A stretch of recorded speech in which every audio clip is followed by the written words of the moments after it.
Straight ahead on 12 News, he's a powerful asset on the police force. He's been a very active member of our force. He's accredited to about 75 arrests. But a canine is not cheap. How supporters are helping with the bills. Then finding the need and a way to do something about it. Peers feed peers. They don't have to know who you are. They just got to know that there's someone here that cares about them. But first, why some schools are starting a flag football program. We're fooling ourselves if we don't just admit that the way football was taught put kids at risk in the past. 12 News starts right now.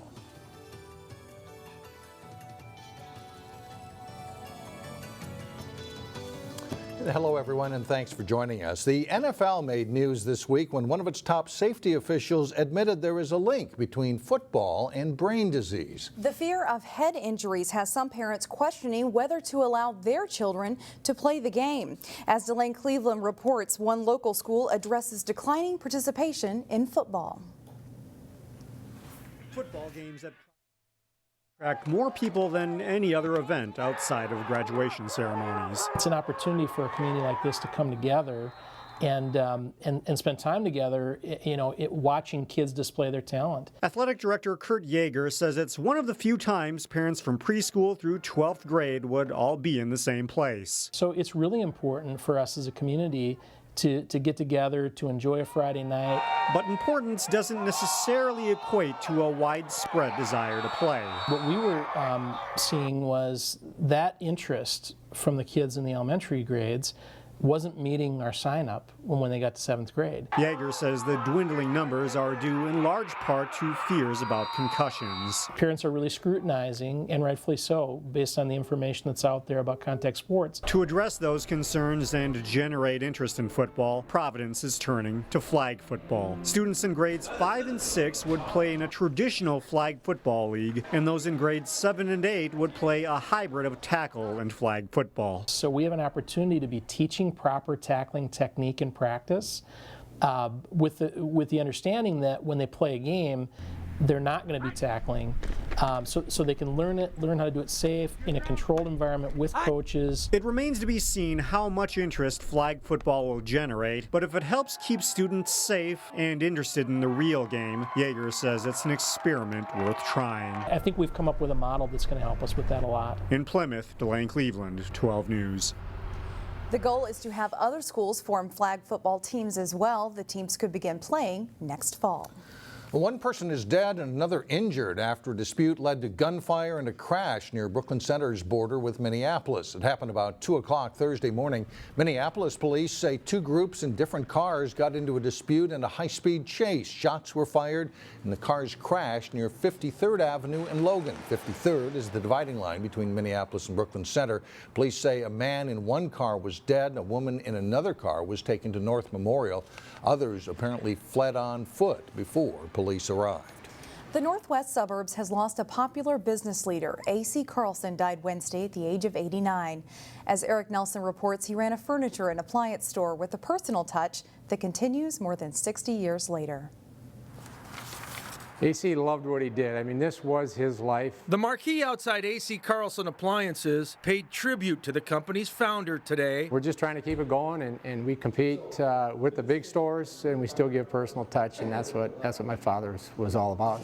David Carlson now runs the grassroots business his father built from the ground up. We don't advertise a lot, but we get a lot of people coming back, and they all have memories.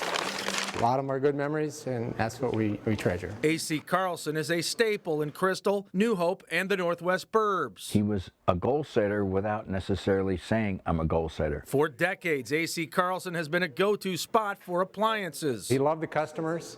He loved the whole business. The company has carved out a reputation for being dependable and customer-friendly. He loved the store. He loved A.C. Carlson, and A.C. was just all about the customer. He was a Mr. Everything.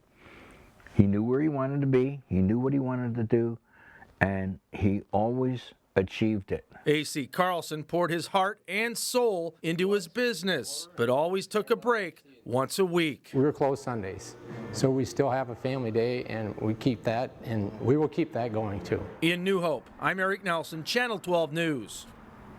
Services are Saturday in Robbinsdale. It's the season for door-to-door solicitors, and New Hope police are telling residents to be cautious. Police are reminding residents that if you have a problem with someone who is overly aggressive, who won't leave your door when you ask, that's a time to call 911. Solicitors in New Hope also have to be registered and show you that registration if you ask for it. If you don't want door-to-door solicitors to approach you at your home, you should post a sign at your front door that says no solicitors, or in this case, peddlers and solicitors prohibited. Put it right up where someone would see it as they approach your front door to sell you something.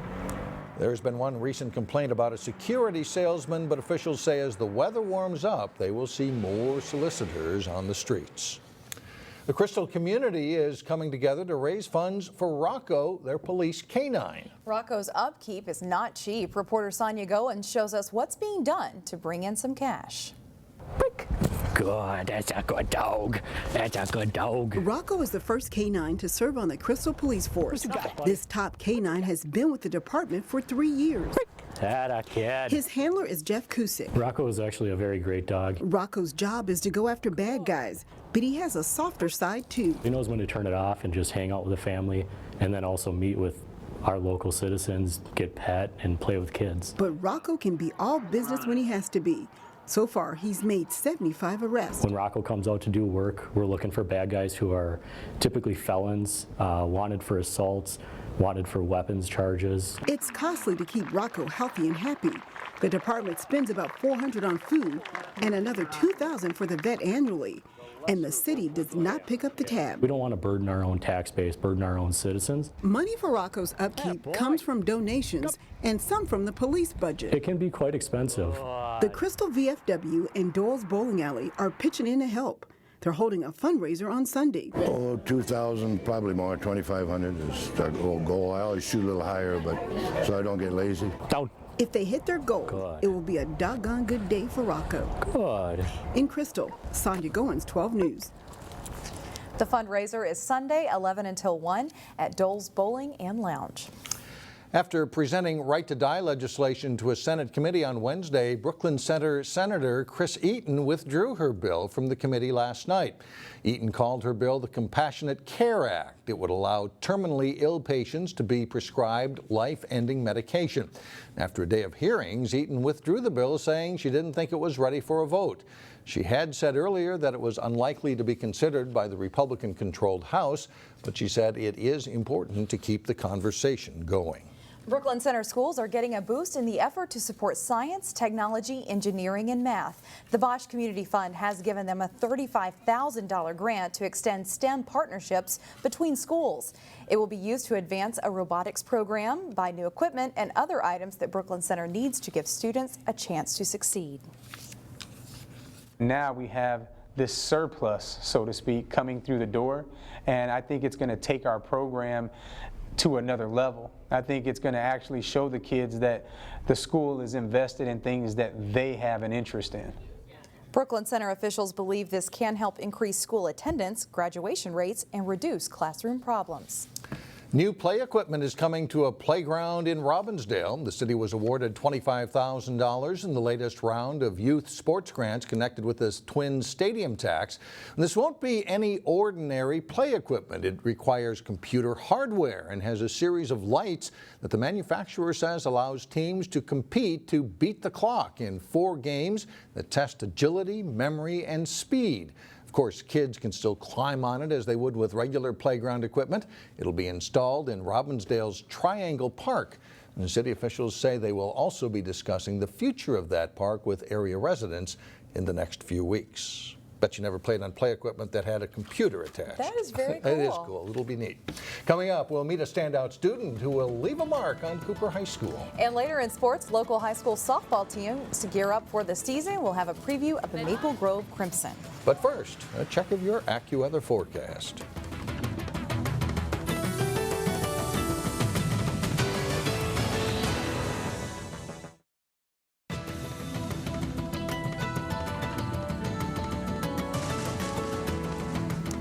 Students at Cooper High School give back each year through Cooper Cares projects. But one Cooper student started a project that will live on long after she graduates. Meet Sharon Oma, a senior at Cooper High School and today's standout student. Sharon Oma will be the first to tell you that physics class, even with hands-on learning, is not her favorite class. But she doesn't shy away from the challenge. If you're always comfortable, you will never grow. And if you're uncomfortable, you're forced to grow. The insightful senior at Cooper High School noticed a year ago that some of her schoolmates needed food. I go to a school with 1,800 other students. What if there's more students that would need it? So she organized a food shelf. Peers feed peers. They don't have to know who you are. They just got to know that there's someone here that cares about them. A social worker handles the distribution of the food. Until today, Sharon didn't even know where the food shelf was located. She just organized the collecting. I saw a cause, and because I saw the cause, I had to take action. I think the coolest part is that she saw a need and then figured out how to address that need and what she is capable of, and then calling the community and her peers in on that is just really cool. Sharon has already made plans to hand off food shelf responsibilities to student groups when she graduates. Started with a little idea in helping really one person that grew into it's really bigger than that, and we can all work together to kind of solve the problem we have. All seniors want to leave a mark on their high school. The food shelf is one way Sharon Oma will. We here at Cooper, we believe that we're family. And no matter what anyone else says outside these walls, we know that we are family. Sharon doesn't know where she will attend college just yet, but she does hope to study medicine. She already has a part-time job assisting with Alzheimer and dementia patients. And Mike, she told me she applied to like 16 schools all over the Midwest and Texas. I think she'll have her pick. Yeah. She'll do pretty well. Caring person, too. Coming up, plans for a free ride home for those celebrating with the Irish. And up next in sports, a Brooklyn Park native and his St. Thomas team are headed to the Final Four in Division III men's basketball. Jay Wilcox says that when we come back. Well, it's good to see what happens to high school athletes after high school, and this one's doing pretty good. Yeah, still playing and having a great time with a very good basketball team that's now headed to play even bigger event coming up. The University of St. Thomas men's basketball team is headed to the Division III Final Four in Salem, Virginia. Brooklyn Park native Taylor Montero is a starting guard for the Tommies. Montero is a senior and averaging more than 14 points a game on a team with very balanced scoring. He was named All-MIAC and All-Region this season. Montero was a freshman reserve the last time St. Thomas made the Final Four in 2013. His game has evolved a lot in the 3 years since, and he's excited for another shot at a national title. It was my freshman year when we were there. I was a freshman. I played, but I was getting the garbage minutes. Just give a senior a break. And now this year, it's kind of like I'm playing majority of the minutes, and it feels great to get another chance to go back to Salem. He's expanded his game over the last 4 years, where he's still a phenomenal three-point shooter, but he's developed a lethal pull-up shot. He handles the ball well, rarely turns it over, and he's also got a really, really crafty post game. So on the offensive end, he's as versatile as they come. Defensively, in the last year, he's made great strides. I mean, Taylor, he'd be the first to admit he's not the quickest guy in the gym, but he's such a smart player, and he really figures out angles and how to mitigate any weaknesses. Overall, I mean, his teammates love him, and he's really as good a guy as you could have on the team. Tommies upset top-ranked Augustana to reach the Final Four and will face Christopher Newport University in the national semifinal on Friday night at 7.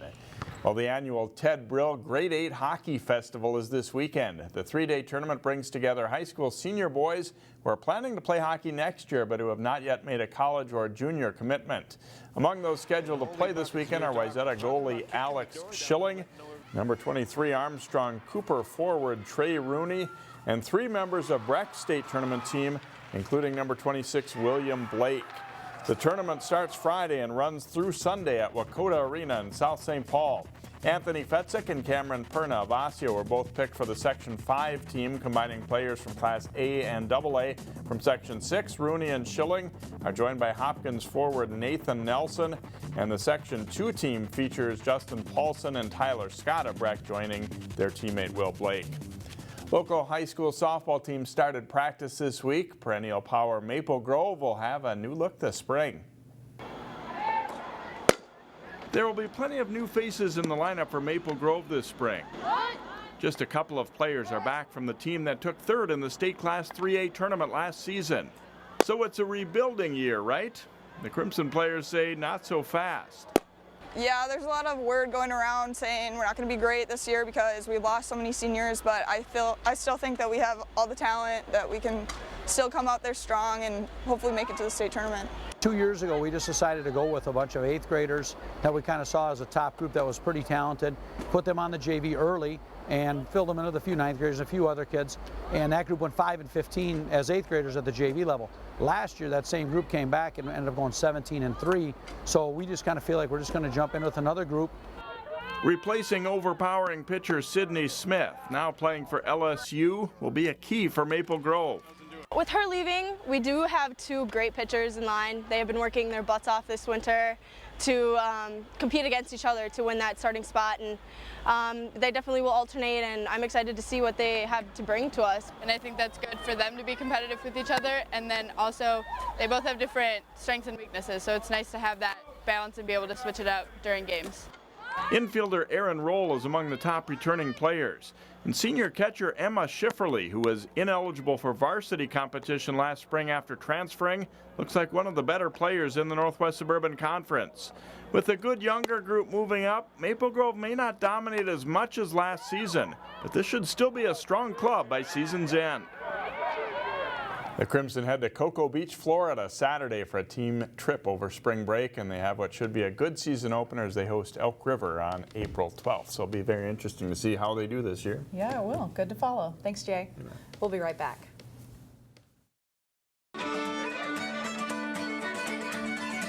Well, whether you're Irish or not, it's likely to be a night of celebration for many people. And Metro Transit is offering free rides from 6 p.m. Thursday until 3 a.m. Friday to help keep you out of trouble. You just climb aboard any Metro Transit service, including buses and light rail. But be sure to plan ahead, though, because not all routes run past midnight. So if you're up late, you will want to know that in advance. Definitely. And that'll do it. That's it for now. Thanks for joining us, and happy St. Patrick's Day, everyone. And as we say goodbye, we take you to Clauda's Irish Pub in Maple Grove for Music of the Day. This is Charlie Roth. Enjoy, everyone.